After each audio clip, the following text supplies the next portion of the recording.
দুই দল ছিল, লাল এবং সবুজ। রেজাল্ট লাল দল 7 উইকেটে জিতেছে। বড় ভাইয়ের দল। বন্ধুরা, আপনারা অনেকে হয়তো আরাফাত রহমান কোকো এর নাম শুনেছেন। তিনি ছিলেন খালেদা জিয়া এবং জিয়াউর রহমানের ছোট ছেলে আর তারেক রহমানের প্রাণপ্রিয় ছোট ভাই। তো বন্ধুরা, আজকের এই ভিডিওতে আমি আপনাদের জনাব আরাফাত রহমান কোকোর জীবনী সম্পর্কে বলবো, আর কেন আরাফাত রহমান কোকো সবার কাছে এতটা জনপ্রিয় ছিলেন সেটা সম্পর্কেও বিস্তারিত জানানোর চেষ্টা করব। তাহলে আর কথা না বাড়িয়ে চলুন ভিডিওটি শুরু করা যাক। জনাব আরাফাত রহমান কোকো 1969 সালের 12ই আগস্ট জন্মগ্রহণ করেন হাসপাতালে নেওয়ার পথে অ্যাম্বুলেন্সে।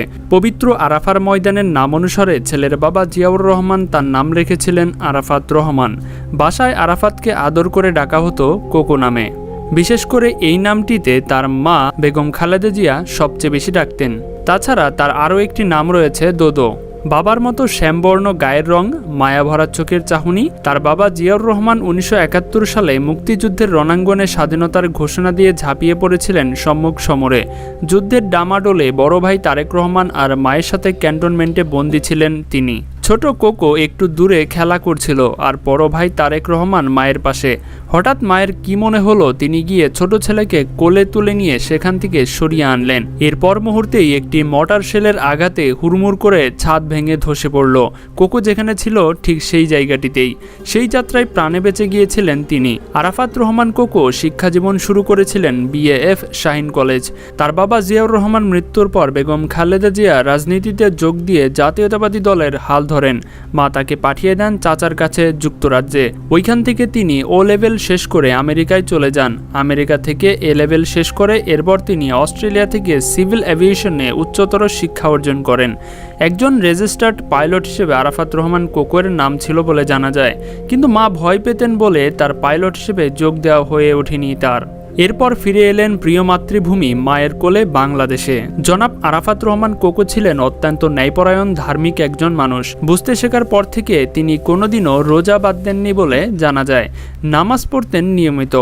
জন্মদিন ধর্মীয় রীতিনীতির বিরুদ্ধে বলে জন্মদিনে কেক কাটতে চাইতেন না তিনি। বাবার মতোই খুব সাধারণ জীবনযাপন করতেন আরাফাত রহমান। খেতেন খুবই অল্প পরিমাণে। হৈহুল্লোড় আর উচ্চস্বরে মিউজিক পছন্দ করতেন না। নিরিবিলি জীবন পছন্দ করতেন তিনি। নিয়মিত খেলাধুলা করতেন কোকো।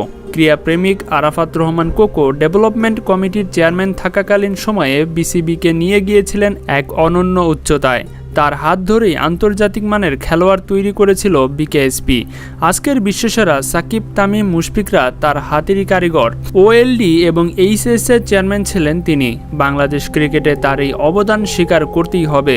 বিভিন্ন সামাজিক ক্রিয়া এবং সাংস্কৃতিক কাজের সাথে তিনি খুব ঘনিষ্ঠভাবে যুক্ত ছিলেন এই আরাফাত রহমান কোকো। নিজে ক্রিকেট প্রেমী হলেও ফুটবলেও তার গভীর অগ্রযাত্রা ছিল। বাংলাদেশের কোনো ফুটবল ম্যাচ হলে সহপরিবারে নিয়ে ফুটবল খেলা দেখতে যেতেন আরাফাত রহমান কোকো। তার উদ্যোগে বগুড়াতে আন্তর্জাতিক মানের স্টেডিয়াম নির্মাণ করার কাজ শুরু হয়েছিল। সেই স্টেডিয়াম নিয়ে বগুড়াবাসী যেমন গর্বিত, একই সাথে তিনি স্থান করে নিয়েছিলেন সবার হৃদয়ে। হৃদয় ভরা ভালোবাসা নিয়ে জন্মেছিলেন কোকো আর পেয়েছিলেন সবারও ভালোবাসা। আরাফাত রহমান ছিলেন বাবা মায়ের অত্যন্ত আদরের সন্তান আর তারেক রহমানের অধিক প্রাণের ছোট ভাই। ভালোবেসে বিয়ে করেছিলেন শর্মিলা রহমান সিদ্দিকে। ছিলেন প্রাণপ্রিয় স্বামী এবং 2 সন্তানের গর্বিত পিতা। রাজনীতির পরিবারে জন্ম হলে বরাবরই তিনি রাজনীতি থেকে দূরে থাকতে পছন্দ করতেন। রাজনীতি তিনি করতেন না এবং বুঝতেও চাইতেন না। অসম্ভব শান্তিপ্রিয় এবং মিশুক মানুষ ছিলেন তিনি। তাই আরাফাত রহমান কোকো ছিলেন সকলেরই প্রিয়। সাদামাটা একটি ছেলে প্রথম দেখায় তেমন আলাদা মনে না হলেও তীক্ষ্ণ চোখের দৃষ্টি সকলেরই নজর কেড়ে নিতে বাধ্য। বাবার মতো দেখতে সুন্দর চাহনি এবং অসম্ভব গুছিয়ে কথা বলতে পারতেন তিনি। তার নেতৃত্ব দেওয়ার সহজাত গুণের কারণে বন্ধু মহলে তিনি ছিলেন অত্যন্ত জনপ্রিয়। রাজনৈতিক কোনো অভিলাষ না থাকলেও ষড়যন্ত্রমূলক অপরাজনীতির শিকার হয়েছিলেন আরাফাত রহমান কোকো। 2007 সালে তাকে গ্রেফতার করানো হয়, চালানো হয় অমানসিক নির্যাতন, জড়ানো হয় ষড়যন্ত্রমূলক মিথ্যা মামলায়।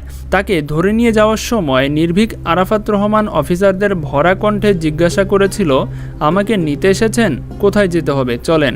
কিন্তু গাড়িতে তুলতেই 2 হাত পেছনে নিয়ে হ্যান্ডকাফ লাগিয়ে দেওয়া হয় এবং কালো কাপড় দিয়ে বেঁধে ফেলা হয় তার 2টি চোখ। এরপর রিমান্ডে নিয়ে চালানো হয় শারীরিক এবং মানসিক নির্যাতন। 2 ভাইকে রাখা হয় একই জেলের 2 ব্লকে, যাতে জেলখানায় 2 ভাইয়ের সাথে সাক্ষাৎ না হয়। টকবাগের তরুণ কোকো রাতে ধরে নিয়ে যায় এবং 2008 সালে জেল থেকে বের হয় হুইল চেয়ারে করে। তার ভালো চিকিৎসার জন্য পাড়ি দিতে হয় মালয়েশিয়াতে।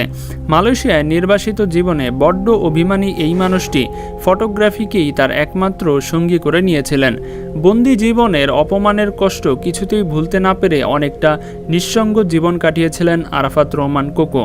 কোনো অপরাধ না করেও মিথ্যা অভিযোগের বোঝা তাকে মৃত্যুর দিকে ঠেলে দিয়েছে। তার এই অকাল মৃত্যু ছুঁয়ে যায় বাংলাদেশের প্রতিটি হৃদয়বানের মনে। তার জানাজায় অংশ নিতে সাধারণ মানুষের ঢল নেমে আসে। এ যেন জনসমুদ্রের দোয়ার ছিল একমাত্র আরাফাত রহমান কোকোর জন্যই। এই জনসমুদ্রের দোয়া শুধুমাত্র জিয়া পরিবারের জন্যই ছিল।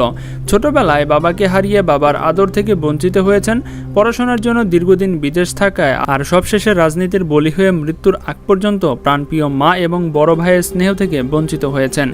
কিন্তু তার মৃত্যুর পর কোটি মানুষের হৃদয় উজাড় করা ভালোবাসা প্রমাণ করে দিয়েছে যে তিনি কারো ভালোবাসা থেকে বঞ্চিত হননি।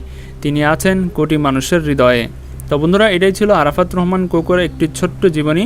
তো ভিডিওটি কেমন লেগেছে সেটা অবশ্যই কমেন্টে জানাবেন। আর ভুল ত্রুটি কোনো তথ্য দিয়ে থাকলে সেটা অবশ্যই আমাকে সঠিক সোর্স অনুযায়ী ধরে দিবেন। ভিডিওটি ভালো লাগলে লাইক এবং চ্যানেলটি সাবস্ক্রাইব করবেন। তো দেখা হচ্ছে পরবর্তী পর্বে। আজকে আমার থেকে বিদায়। আল্লাহ হাফেজ।